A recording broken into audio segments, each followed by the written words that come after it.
Allez, salut les gars, voilà, c'est toujours moi, Sam Hospital, et là, vous êtes sur la chaîne de Monsieur le Russo 225. Donc, pour ceux qui viennent juste de voir ma chaîne YouTube, essayez d'abord de vous abonner à ma chaîne YouTube, voilà, et essayez aussi de liker la vidéo, et c'est assez important. Voilà, donc, j'essaie un peu de répondre aux questionnaires, parce qu'il y a des personnes, pour ceux qui n'ont pas encore suivi la première partie, il y a des personnes comme ça qui ont obtenu des bourses de Russie, et qui m'ont envoyé des messages en termes de questionnaire pour que je puisse les aider à répondre. Donc, j'ai profité comme ça de cette opportunité pour pouvoir faire des vidéos et pour vous donner aussi ces informations-là pour que ceux qui viennent par les propres moyens ou bien qui ont reçu des bourses pour pouvoir venir ici étudier en Russie puissent au moins être au courant de ces informations-là et de ces éléments afin de mieux se préparer. Voilà, donc j'ai fait la première partie de la première question jusqu'à la huitième question. Actuellement, c'est la seconde partie de la neuvième question jusqu'à, je ne sais pas, mais je dois faire au moins à 15-20 minutes pour pouvoir passer aux autres questions. Voilà, donc si c'est la première fois de ma chaîne YouTube, sachez que ici, je donne des informations sur les thèmes de bourse et j'aide aussi à les postuler. Donc, ceux qui n'arrivent pas vraiment à postuler à ces bourses-là, essayez de m'écrire inbox, il y a mon numéro qui est juste là pour que je puisse en parler et puis savoir ce que vous voulez en réalité et vous aider aussi à les postuler. Voilà, n'oubliez pas, c'est toujours moi de Sam Hospital et vous êtes sur la chaîne de Monsieur le Russe 225. Voilà, donc je vais continuer pour la question suivante qui est la neuvième question. Voilà, on avait déjà fini la huitième question, donc nous sommes sur la neuvième question. Alors, la neuvième question, c'est quoi? C'est où trouver l'eau pour boire. Donc, l'étudiant me demande, lorsque on arrive ici en Russie, si vous venez juste de tomber sur cette vidéo, sachez déjà qu'on a déjà commencé. Regardez dans les commentaires ou bien en description, il y a le lien que j'ai répondu pour les toutes premières vidéos. Voilà, pour les toutes premières questions. Ça, c'est la neuvième question. Voilà, donc l'étudiant me demande pour la neuvième question, où est-ce qu'on peut trouver l'eau pour boire.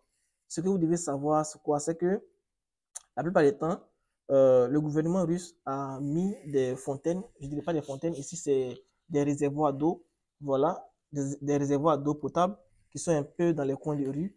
Voilà, vous avez peut-être un bidon de 5 litres, voilà, un bidon de 5 litres, vous pouvez aller là-bas, c'est un peu du social, vous allez là-bas et vous allez solder comme ça 10 roubles, voilà, 10 roubles, c'est-à-dire 100 francs pour pouvoir remplir votre bidon et aller l'utiliser. Voilà, donc vous comprenez qu'il y a plusieurs endroits, ou bien même ce que moi je vais vous conseiller, ce que moi je vous conseille en réalité, parce que j'ai eu un souci avec ça, voilà, c'est de ne pas vraiment boire. Lorsque vous arrivez ici, ne buvez pas l'eau du robinet de votre université. Voilà, ça c'est un conseil que moi je vous donne. Maintenant, si vous arrivez et que vous voulez boire, ça vraiment, ça va engager que vous comprenez. Voilà. Sinon, moi, l'expérience que je vous dis, c'est de ne pas boire l'eau du robinet de l'université. Voilà. Il y a des fontaines d'eau. Je ne dis pas fontaine, il y a, à chaque instant, il y a des fontaines, excusez-moi. Il y a des réservoirs d'eau un peu partout. C'est sous forme automatique. Vous y allez, vous avez 100 francs, vous ajoutez les 100 francs et vous prenez votre eau, vous remplissez, vous venez à la maison. Vous comprenez? Ou bien, si vous voulez aller acheter de l'eau comme ça dans les supermarchés aussi, c'est possible de le faire. Il n'y a pas de problème pour ça parce que je le dis et je le répète encore, ne buvez pas l'eau du robinet qui se trouve dans votre dortoir là-bas à l'université. Voilà. Et si vous y allez et que d'autres personnes vous disent non, qu'il n'y a pas de problème, vous pouvez boire, alors à ce moment-là, vous buvez. Sinon, dans plusieurs cas, dans une grande partie, voilà, l'eau vraiment de dortoir, pour nous les étudiants étrangers, c'est toujours un problème. Voilà, il y a plusieurs personnes qui ont eu des problèmes avec eux, y compris moi. On a eu des problèmes avec l'eau qui est, qui est au dortoir. Même les Russes nous ont conseillé, en tout cas mon conseil à moi, de ne pas boire l'eau qui s'y trouve. Vous comprenez? Donc, moi aussi, c'est ce que moi je vous dis, c'est pas pure expérience que je vous dis cela. Voilà, donc, je continue comme ça à la 10e question qui est qui paye les factures d'eau et d'électricité? Qui paye les factures d'eau et d'électricité? Vous venez vous laver ici, vous venez vous venez en termes de diplomatie, vous comprenez un peu, en termes de lien diplomatique pour les boursiers. Donc, quand vous arrivez ici, comme je l'ai dit, la bourse de Russie prend en charge que la scolarité, Voilà, et parfois le dortoir.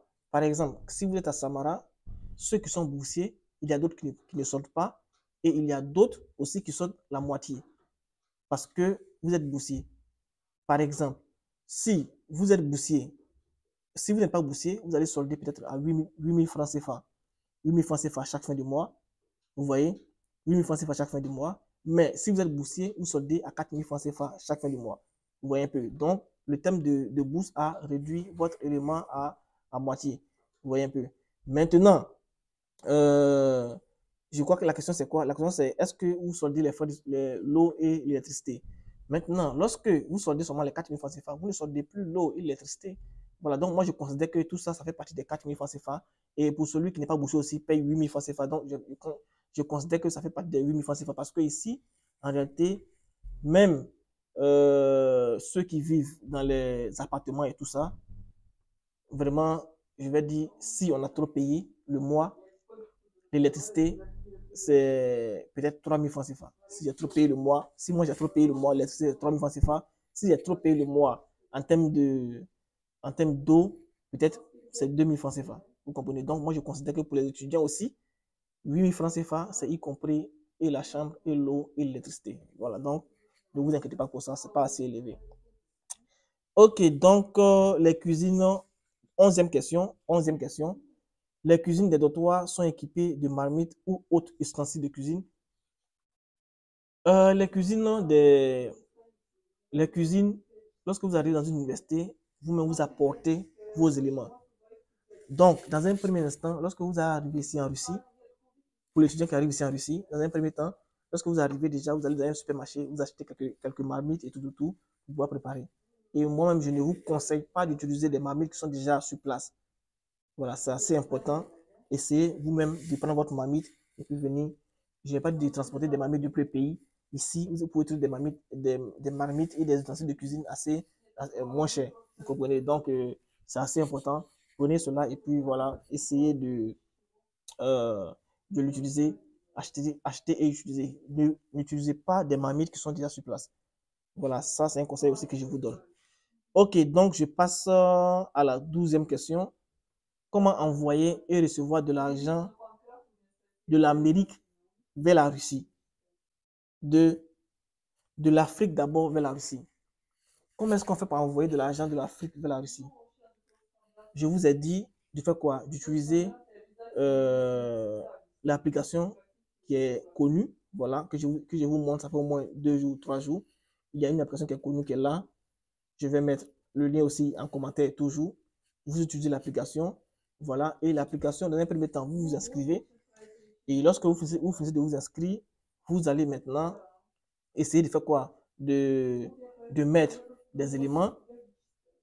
Voilà, vous allez comme ça vous enregistrer et ensuite vous allez essayer de faire votre transfert. Vous allez transférer votre argent tranquillement et sans problème. Voilà, donc je suis en train de vous montrer en même temps. Donc, vous allez suivre en même temps et puis vous allez pouvoir envoyer votre argent sans problème. Et n'oubliez pas, il y a un élément qui est assez essentiel. Utilisez mon code Monsieur le Russe 225. Ça réduit vraiment vos frais d'envoi et de transfert. C'est assez important. Voilà, donc n'oubliez pas. Maintenant, la 14e question, c'est comment envoyer et recevoir de l'argent depuis l'Afrique, depuis l'Amérique. De l'Amérique en Russie. De l'Amérique en Russie, vous allez d'abord envoyer de l'Amérique en Afrique et de l'Afrique maintenant en Russie. Voilà, donc toujours avec l'application, c'est possible. Mais de l'Amérique en Afrique, ça ne fonctionne pas avec l'application. Parce qu'on a fait cette application-là à cause des sanctions qui sont sur la Russie. Western Union a arrêté, MoneyGram aussi, RIA aussi a arrêté. C'est pourquoi ils ont créé ce prototype-là pour que les étudiants puissent au moins l'utiliser. Voilà, donc je mets toujours le lien en commentaire. Vous allez voir le lien et vous allez aussi l'utiliser pour pouvoir faire vos transactions. Voilà, parce que c'est assez important.